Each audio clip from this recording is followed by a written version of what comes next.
All right, hello everybody. Welcome to the Bootcamp Blueprint, the place where personal trainers go to grow their bootcamp and social media. Now, I am very excited because I have a very special episode today.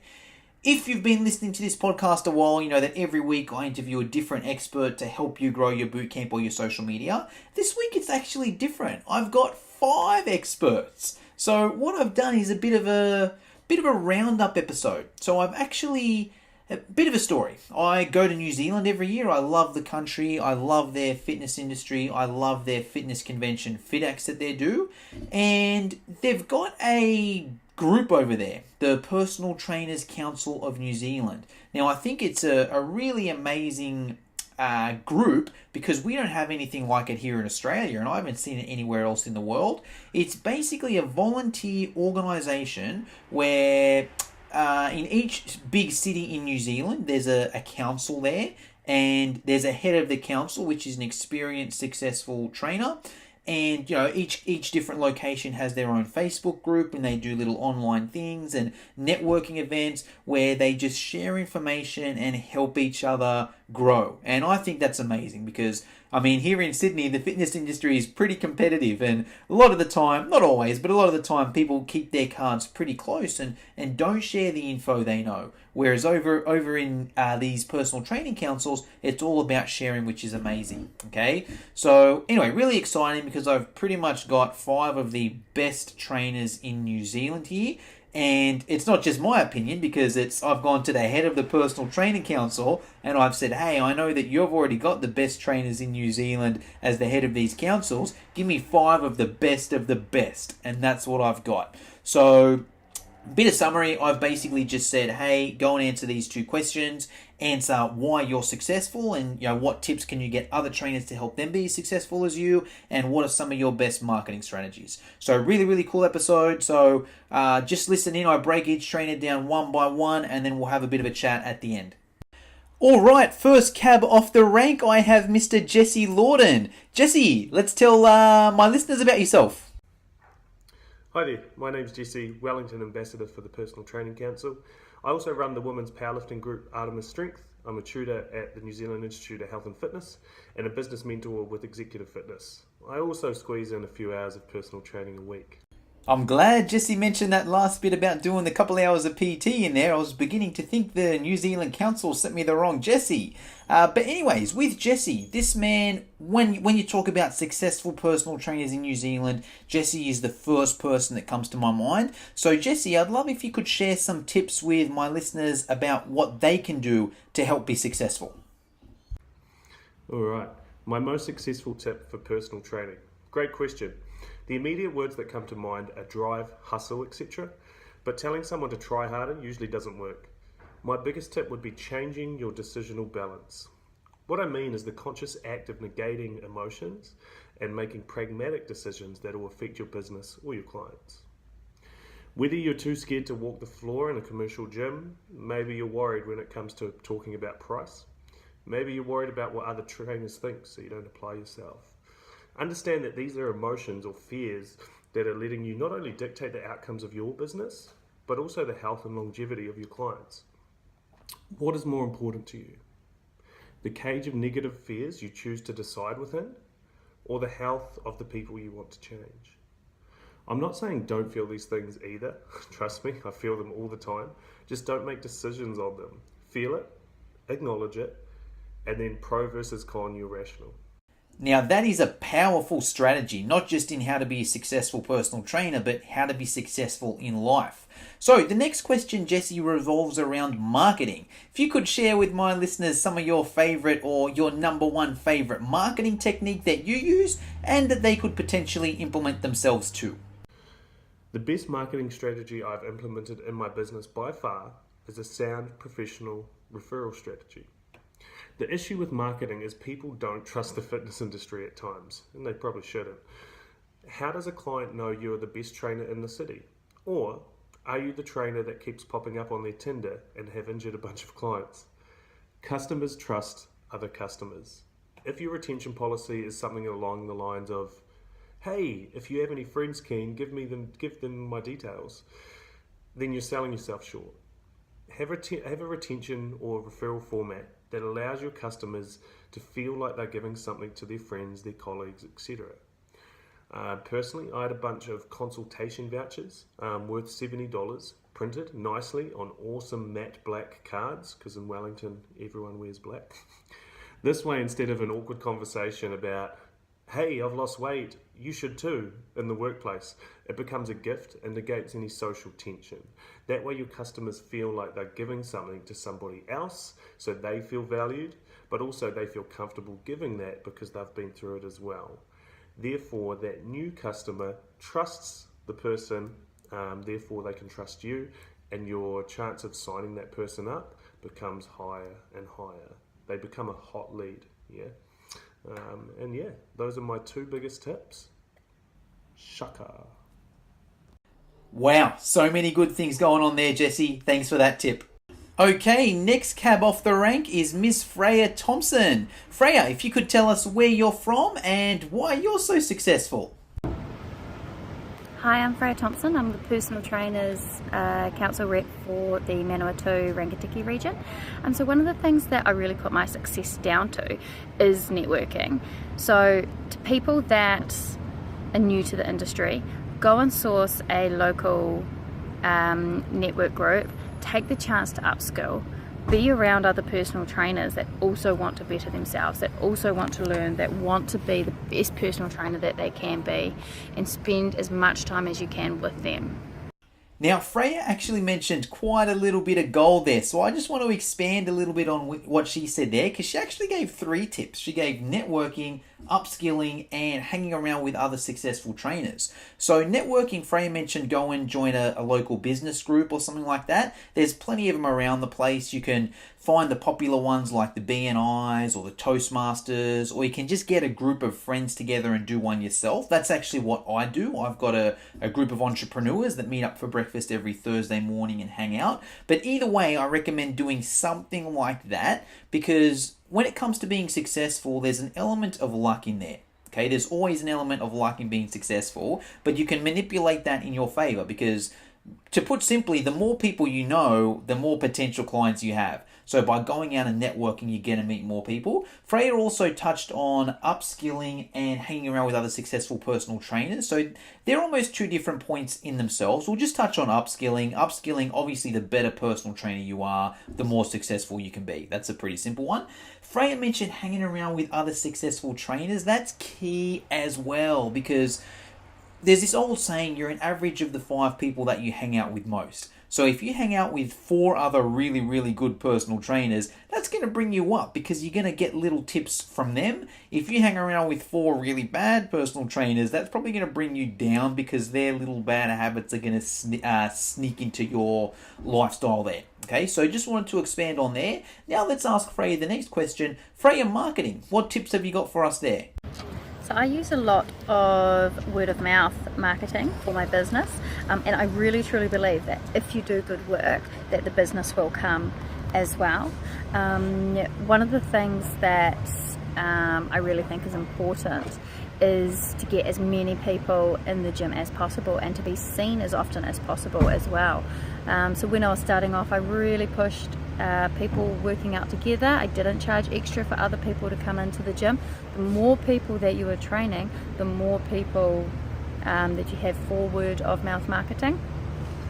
And also, when I really was a new trainer and I was starting out and I was in a gym that had quite a few members, I trained my friends, and I made sure I was doing things that were a little bit unusual, that actually made people stop and look and realise that actually there is a new personal trainer there, and I really found that to be quite beneficial.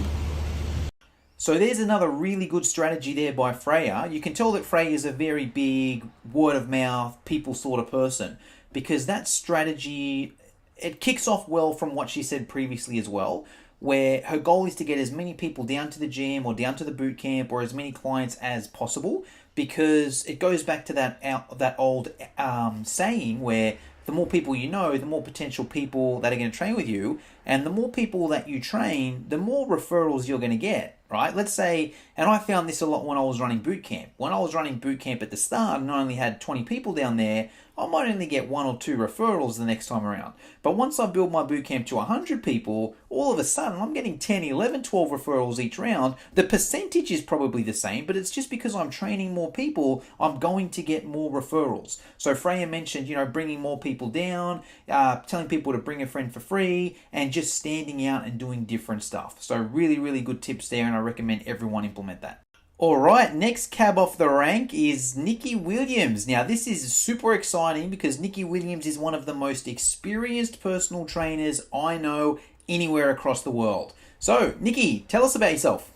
Good morning. I am Nikki Williams and I am one of the ambassadors for Auckland for the Personal Training Council. Hi. I have been in the fitness industry for coming on 30 years and I am based out west of Auckland, northwest. I have a business called Positive Choice and I have contracts in 4 venues around Auckland to deliver group exercise class to instruction. I also pay rent in one of those venues to do personal training from, and I then also rent another venue, a dance school, where I deliver Pilates. So I've got quite a varied package that I do, or number of packages that I deliver.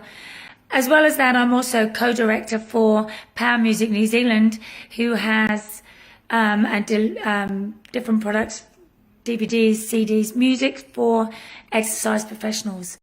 So very impressive. 30 years in the industry. Over here in Australia anyway, I think the average lifespan of a personal trainer is a year or 2. So the fact that Nikki has done 30 years, she must know a thing or two about success. So Nikki, let us know. Why are you so successful? What have you done and what can we do to emulate your success? So I had to think about this, and one of the things was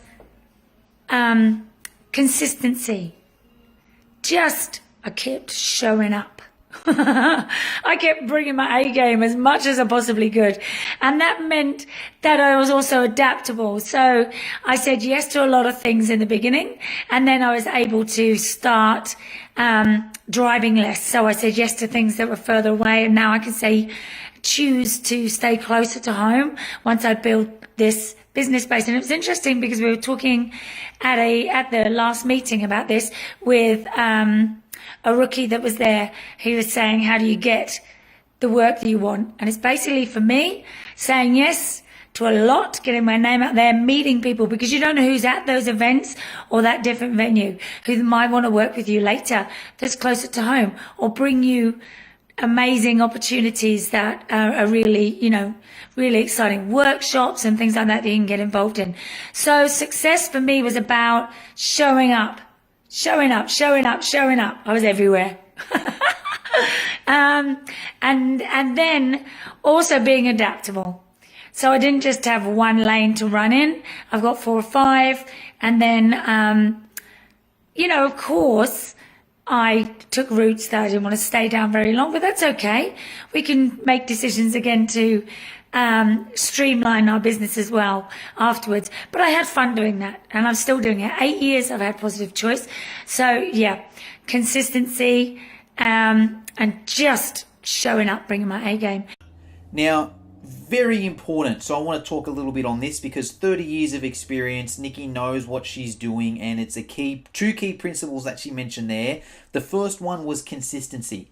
All right, I've found that a lot in my career where consistency is going to win. Okay, when I started running boot camp, I ran 6 boot camp sessions a week, every single week. And as a result of that consistency, I was able to become good at it because I was just consistent. I didn't just run it for a couple of weeks and then give up and then do a session here or there. I stuck with it, right? Same with fitness education online now. I'm doing a podcast every single week no matter what. I do 2 live videos every single week no matter what. And it's the consistency that builds traction and builds that following.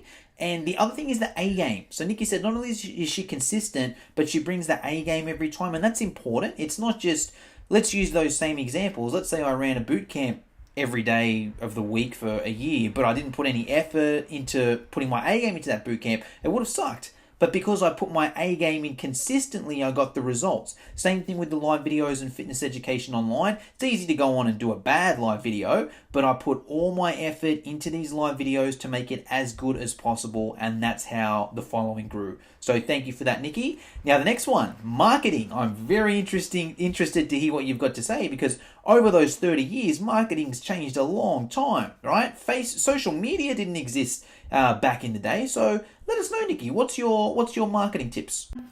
Again, it was consistency. But also, I looked up some feedback that I got from not a client of mine, but someone that uses one of my gyms. And I did, and I do, a photo shoot with my clients. It's turning out to be once every 2 years. And because my clients are mainly women, I get them to dress up, do their nails, do their hair, and I provide the photographer and a nice venue for a photo shoot.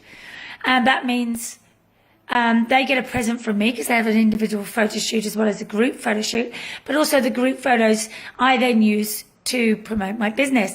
And what I found was, I loved that. It was many, many benefits to doing that. I got a text message one day about somebody on the cardio machines at one of my gyms who was looking straight at my gorgeous 10 ladies. Of course, I'm in the photo as well, but we're just wearing denim and white, and the previous one were nice smart dresses. And she loved how that showed success in a different way. They weren't before and after photographs.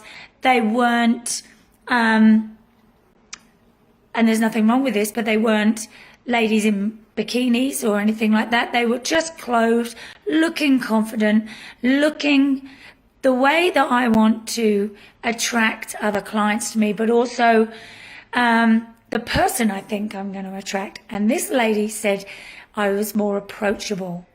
So for me, one of the best tools for marketing was consistency again across every place you are seen, every contact point. All right, so I want to expand on that a little bit as well, because Nikki touched on some really good stuff there. Now, consistency again. Consistency is key. I can't agree with that more. So whatever marketing you're doing, keep it consistent. Now, that photo shoot idea is gold for so many different reasons. Even just as a present to your clients, right? If you can get the clients that have been with you the longest and, get 10 of them and do that photo shoot, it's cool just for a bit of a present, right? It's good to give back. If these people have been paying you good money for a lot of years, it's cool just to give back. But then you can also use that for your marketing. And Nikki hit the nail on the head. We're like, nothing wrong with bikini shots, nothing wrong with before and afters, but they've been done to the ground, right? I don't know, that a lot of people now, they just switch off when they see that bikini photo or, that really good looking person with an amazing body. It doesn't work like it used to. And same with the before and afters. Like, we've been seeing them for years. It's almost gone. The cool thing these days is just to see people happy and healthy, right? If you see 10 people that are really happy and really healthy, that's what attracts people. So that's, I can't recommend doing something like that enough. So thanks for that, Nikki. All right, next cab off the rank, we have Greg from Hawke's Bay. Greg, tell us about yourself. Hi team, my name's Grego Mawson. It's a bit of a nickname that I've got over the years. I'm from the sunny Hawke's Bay, and what I currently do in the industry is I'm a personal trainer contracted to Snap Fitness Napier, and I also run a body composition business, www.bioscan.co.nz, where I shoot around the country, closer to Hawke's Bay more than going all the way, but I have actually headed to Auckland and just basically scanning all sorts of people, from other PT's clients through to completing the whole studio.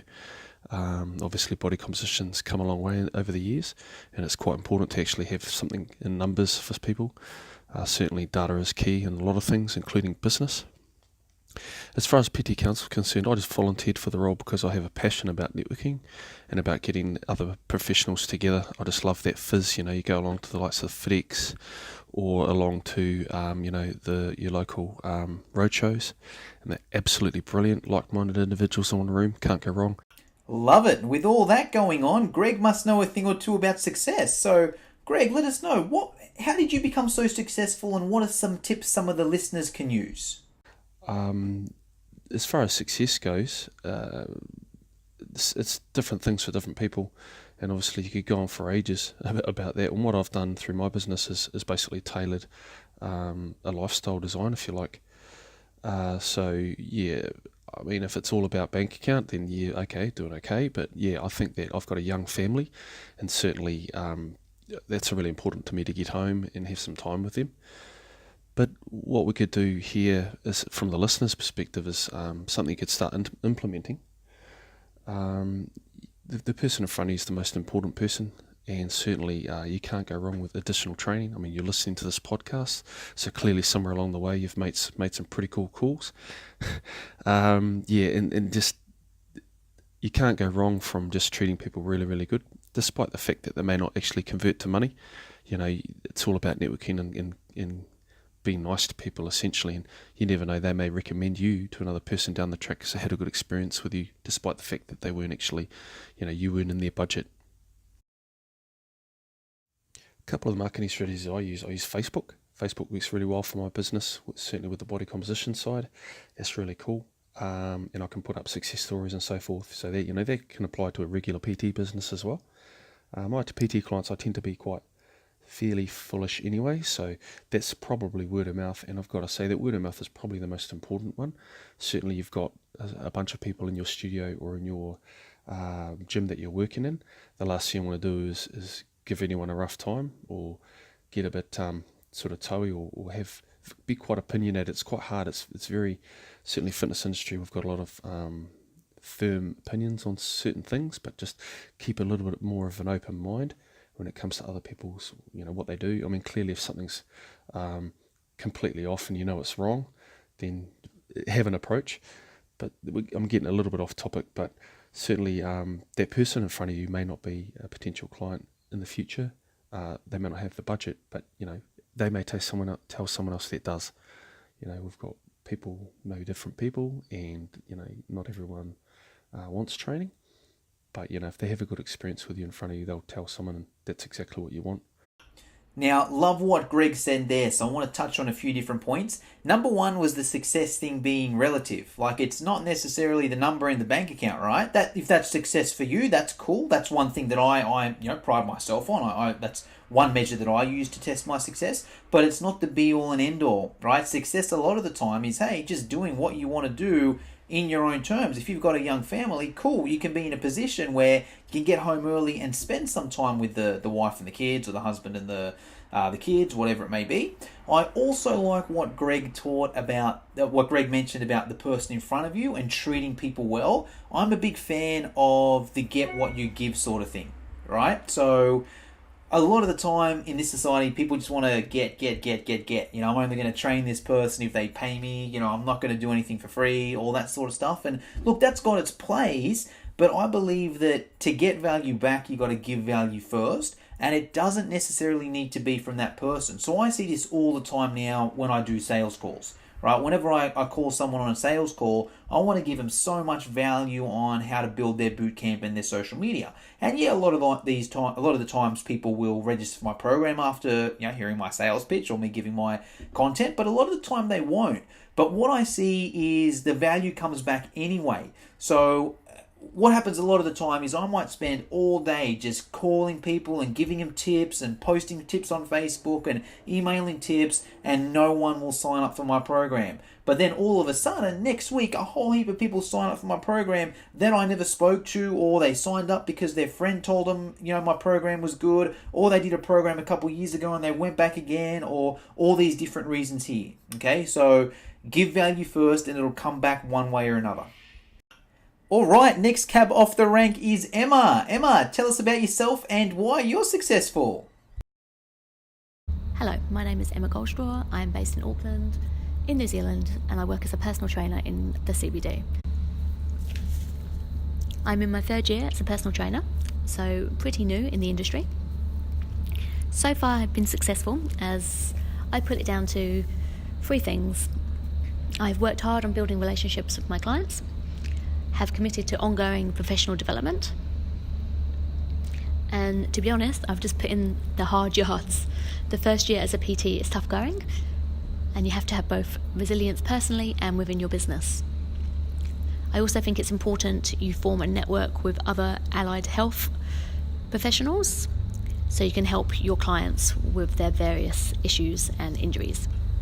All right, now you can probably see some common themes there with every single person we've mentioned. It's always to do with networking, hard work, upskill. Networking, hard work, upskill. So I'm glad Emma mentioned those three things like there. And I think if there's one thing you're going to take out of this podcast listening, it's those three things. Go out and network, go out and upskill, and do the hard work.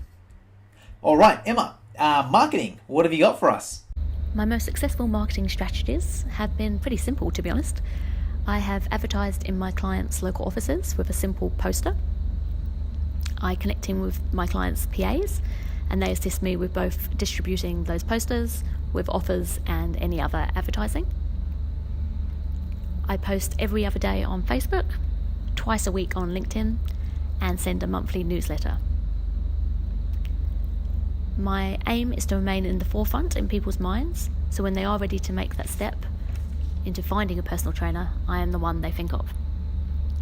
With marketing, my tips are: be consistent, get your clients to spread the word for you, and focus on all the free ways you can promote your business. And then from there, you could look at paid advertising. Now, I love those tips from Emma there, and I love how she's said they're pretty simple.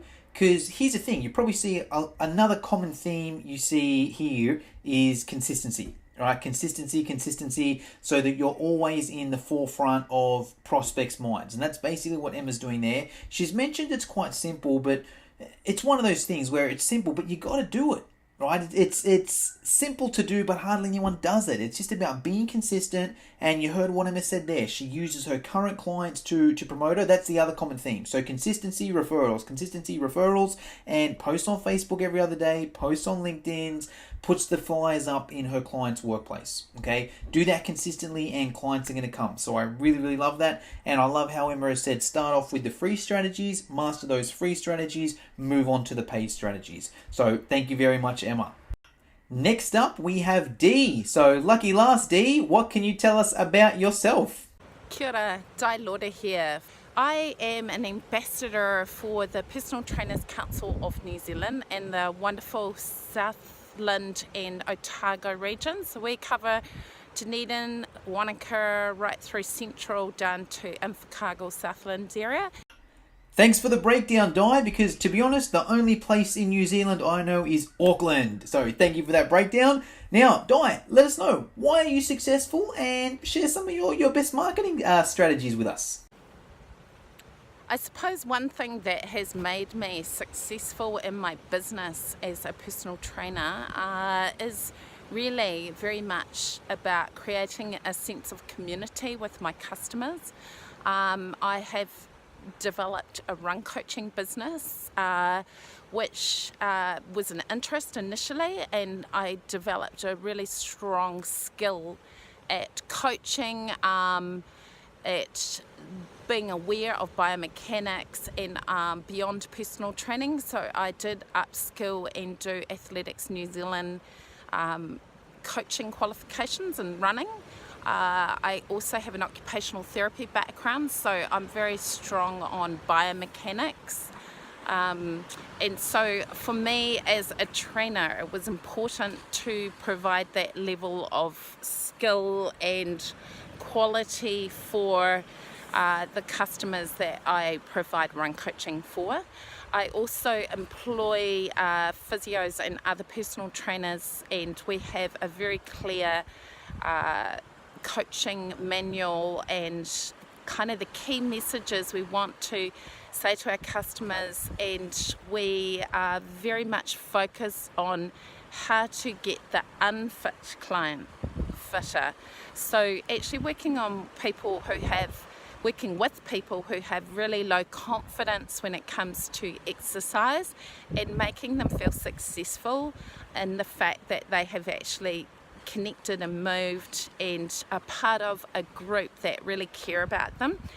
So I believe that's one thing that I've made really successful in my business, is that sense of community, which we actively use a Facebook closed group with. We're emailing, there's lots of texts, all that good communication stuff that make trainers provide an excellent service for their customers. I suppose my key marketing tip is actually having a very actively managed Facebook presence. Other people use other techniques. I find that my Facebook closed group is a really good way to engage my customers and keep that sense of community. I will post photos of our group. They've obviously proved that.